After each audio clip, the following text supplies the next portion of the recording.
भगवन् विश्वेश्वराय महादेवाय त्रयम्बकाय त्रिपुरान्तकाय त्रिकाग्निकालाय कालाग्निरुद्राय नीलकण्ठाय मृत्युञ्जयाय सर्वेश्वराय सदाशिवाय श्रीमन्महादेवाय नमः।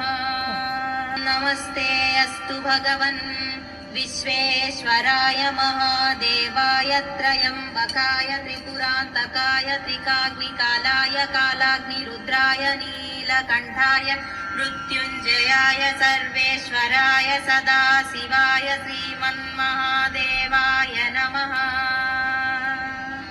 ॐ नमस्ते अस्तु भगवन् विश्वेश्वराय महादेवाय त्रयम्बकाय त्रिपुरान्तकाय त्रिकाग्निकालाय कालाग्निरुद्राय नीलकण्ठाय मृत्युञ्जयाय सर्वेश्वराय सदाशिवाय श्रीमन्महादेवाय नमः।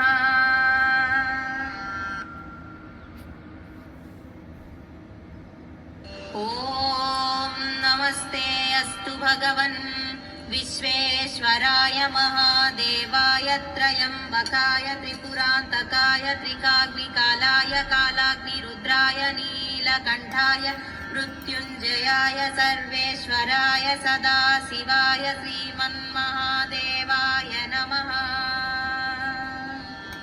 ॐ नमस्ते अस्तु भगवन् विश्वेश्वराय महादेवाय त्रयम्बकाय त्रिपुरान्तकाय त्रिकाग्निकालाय कालाग्निरुद्राय नीलकण्ठाय मृत्युञ्जयाय सर्वेश्वराय सदाशिवाय श्रीमन्महादेवाय नमः।